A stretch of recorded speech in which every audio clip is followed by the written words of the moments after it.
संगठन का नाम कुछ भी रख सकते हैं, आप स्वतंत्र हैं। इसका मतलब ये थोड़ी है कि हमारा राष्ट्र का नाम पे आपने अपने पार्टी का जो संगठन आपने जो बनाया है कि अब आप किसी भी चीज को पेंट करके उसका नाम कह दीजिए कि वो ताजमहल है, तो ताजमहल थोड़ी हो जाएगा। ताजमहल तो एक ही है और एक ही वाली चीज है। आप देखिएगा बैठ के आराम से, एक एक आदमी की हिस्ट्री निकाल कर देखिए तो वो सारी चीजें समझ में आ जाती है। रही बहुमत की बात, तो 38 हमेशा ज्यादा ही रहेगा। 26 जाते हैं तो पूरी पार्टी में, बीजेपी में अगर यहाँ से क्या तेजस्वी यहाँ से बीजेपी में चले जाएंगे तो क्या उनका मतलब खत्म हो जाएगा सारा आरोप जो उनके ऊपर लगा है? किस चीज का परिचायक था? ललन जी द्वारा लाठीचार्ज करवाया गया बीजेपी के कार्यकर्ताओं पे, तो वो किस चीज का मैसेज वो देना? 24 की बौखलाहट नहीं थी? इतनी बड़ी हुमेयूज को देखकर यहाँ की सरकार का आपा खो जाना, तरीके से निर्दयता से लाठीचार्ज करना बीजेपी के कार्यकर्ताओं पे।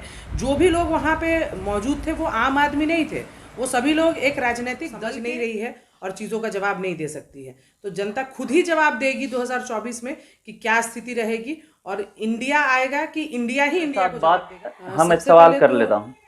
हमारे साथ बात करने के लिए फोन लाइन पर जुड़ी हुई है भाजपा नेत्री सुषमलता जी। सुषमलता जी, आपका IBN7 भारत में स्वागत है। कल आपने देखा कि दो संगठनों की बैठक हुई। एक तरफ एनडीए की बैठक हुई, एक तरफ जो पहले की यूपीए थी जिसका नाम बदल करके अब इंडिया कर दिया गया है, उसकी बैठक हुई बेंगलुरु में।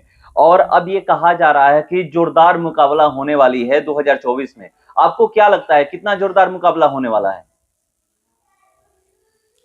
सबसे पहले तो IBN7 के सभी व्यूअर्स को नमस्कार। और कितना ज़ोरदार होगा ये तो 2024 के चुनाव में सभी लोगों के सामने में आ जाएगा। रही बात नाम बदलने की, तो नाम बदलने से आपकी पार्टी की जो छवि है वो नहीं बदल जाती है। पिछले 13 तारीख को भी एक बहुत बड़ी घटना बिहार में हुई। उसके बाद हमारे जो मुख्यमंत्री हैं वो यूपीए की बैठक करने के लिए बेंगलोर जाते हैं और यहाँ पर किसी भी तरीके की स्पष्टीकरण नहीं देते हैं।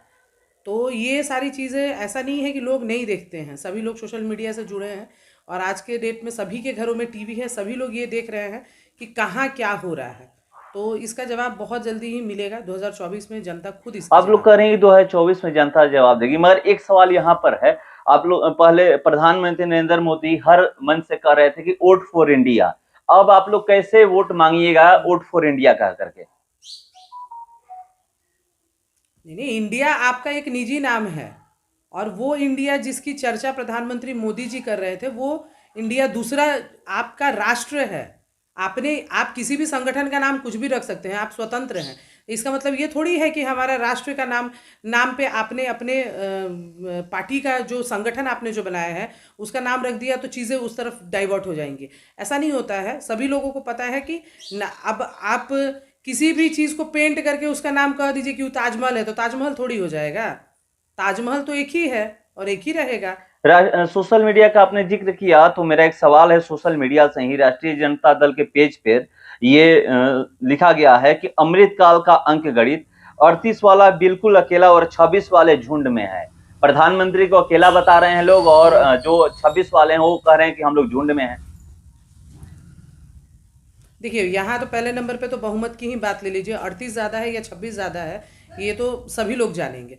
रही आपके 26 की, तो 26 में जितने भी हैं, ममता बनर्जी की बात ले लीजिए, केजरीवाल जी की बात ले लीजिए, हमारे बिहार से ही दो लोग गए, तेजस्वी जी की बात लीजिए, सभी लोगों ने जितने वादे किए उसके हिसाब से कितना पूरा किया कितना नहीं पूरा किया ये सभी लोग जानते हैं। अभी केजरीवाल जी का एक और मैं ट्वीट सुन रही थी कि हम लोग दिल्ली को एकदम विकसित बना देंगे। कहाँ गया आपका विकास? यमुना का एक बार आया और आपने देख लिया। दिल्ली की वैसे ही लाके, मैं ये नहीं कहती हूँ, अब प्राकृतिक आपदा एक अलग चीज़ है, वो कभी भी आ सकती है, कहीं पे भी हो सकती है।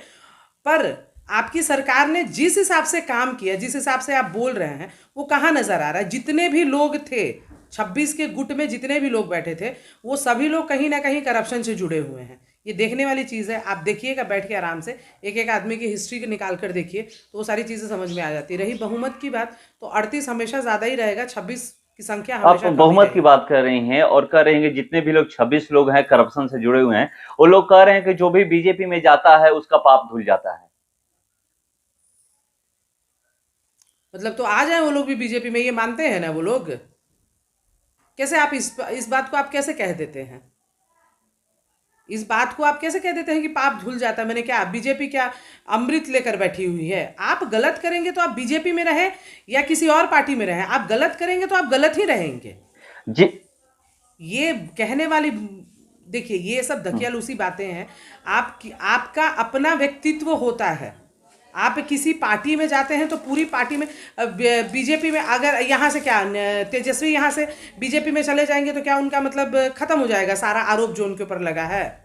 वहां पे कि जो आरोप उनके बेंगलोर से वो लोग निकलते हैं, तेजस्वी यादव, लालू यादव और नीतीश कुमार, वहां पे पीसी होने से पहले ही निकल जाते हैं। उसके बाद यहाँ आते हैं तो कुछ बयान नहीं देते हैं मीडिया में। क्या लगता है कि बात नहीं बन पाई?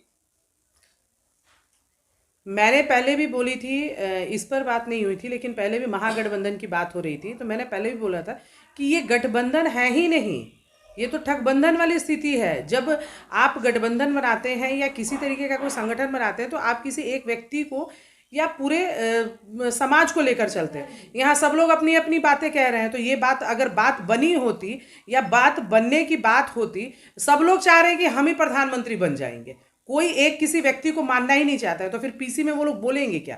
तो कुछ है ही नहीं बोलने के लिए, तो बोलने से अच्छा ये भी खबरें आ रही कि नीतीश कुमार नाराज दिख रहे हैं अपने द्वारा बनाए हुए संगठन पे। सब खिचड़ी तो वही बना रहे थे, तो फिर नाराज दिखने की क्या जरूरत है? उन्होंने तो कहा था कि हम किसी भी एक व्यक्ति को मानकर काम करेंगे। ऐसा थोड़ी था कि उनको मान के सभी लोग काम करें। तो वो माने, अगर किसी को एक को मांगते हैं, कांग्रेस जैसी राष्ट्रीय स्तर की पार्टी को वो लोग साथ में लेके चल रहे हैं तो माने उनको। नाराजगी ललन सिंह का एक बयान आया है, प्रधानमंत्री मोदी जी ने एनडीए की जो बैठक बुलाई है वो उनके हताशा और घबराहट का परिचायक है। प्रधानमंत्री जी 2024 का मैदान छोड़कर इंडिया के लिए वोट मांगिए। क्या आप लोग मांगिएगा वोट? तो 13 जुलाई को जो घटना हुई वो किस चीज का परिचायक था? ललन जी द्वारा लाठीचार्ज करवाया गया बीजेपी के कार्यकर्ताओं पे, तो वो किस चीज़ का मैसेज वो देना चाहते थे? वो उनकी क्या 24 की बौखलाहट नहीं थी? इतनी बड़ी हुमेयूज को देखकर यहाँ की सरकार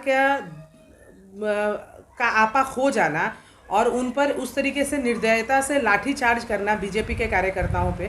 जो भी लोग वहाँ पे मौजूद थे वो आम आदमी नहीं थे, वो सभी लोग एक राजनीतिक दल के मेंबर थे, और इस तरीके का व्यवहार करना, तो वो ललन जी का किस नेचर का परिचायक था? ये बताइएगा ना आप हमको। बैठक ऐसा थोड़ी कि पहली बार हो रहा है। आप महागठबंधन बना रहे हैं, गठबंधन बना रहे हैं, आप कह रहे हैं कि हम बीजेपी के विपक्ष में सभी पार्टियों को एकजुट कर रहे हैं, तो ठीक है, वो भी राजनीतिक पार्टी है भाई, बीजेपी भी राजनीतिक पार्टी है। वो भी अपने समर्थकों के साथ, जिन लोगों ने बीजेपी के साथ अपना गठबंधन बनाया है, उनके साथ बैठना, उन पर आगे की चुनाव के बारे में रणनीति करना, ये एक आम बात हो गई। पर आपने जो किया 13 जुलाई को, वो आम चीज़ नहीं है। आपने तो क्राइम कर दिया ना, आतंकवादी थे हम लोग, जो लोग पटना में गए थे और उनके ऊपर आपने, तो आप ये मुझे बताइए कि आप ज़्यादा बेचैन हैं या प्रधानमंत्री जी ज़्यादा बेचैन है? ये आपका जो व्यवहार किया गया उस पर वो बताएगा ना। यहाँ पर इंडिया में क्या हुआ, जो इंडिया जो पार्टी बन चुकी है, एक संगठन बन चुका है, वहां पे क्या हुआ नहीं पता, अंदर की तस्वीरें वो नहीं आई है, मगर जो एनडीए की बैठक हुई वहां से अंदर की तस्वीरें आई है। वहां पर देखा जा रहा है कि चिराग पासवान प्रधानमंत्री का पैर छू रहे हैं, उसके बाद प्रधानमंत्री खुद चिराग पासवान को सामने ला करके गले मिल रहे हैं। कितना प्रभाव पड़ेगा 2024 में ये सब, इन सब तस्वीरों से? देखिए, ये संस्कार की चीज़ें हैं। चिराग पासवान जी निश्चित रूप से उनसे छोटे हैं, और गठबंधन की बात है, कहीं भी सार्वजनिक पार्टी के भी कार्यक्रम में जाना तो अपना अपना एक अलग व्यवहार है। चिराग पासवान जी उनके पिताजी के गुजर जाने के बाद बहुत बड़ा चेहरे के रूप में उभरे हैं वो, और अगर अभी वो एनडीए में हैं तो क्या प्रभाव पड़ेगा ये तो हम 2024 में आप सभी लोग देखेंगे। लेकिन वो है पार्टी में, उनका अपना व्यक्तिगत उनसे संबंध है। पहले भी ऐसी तस्वीरें वायरल हुई, ऐसा थोड़ी कि ये पहली बार हुआ है। चलिए, एक आखिरी सवाल कि मुकाबला इंडिया विच एनडीए होगा या फिर इंडिया विच भारत होगा? देखिए, इंडिया तो इंडिया है। आप किसी पार्टी का नाम रख लेने से आप इंडिया नहीं हो जाएंगे। हमारा देश ही इंडिया है, और यही आपकी बातों का जवाब देगा 2024 में।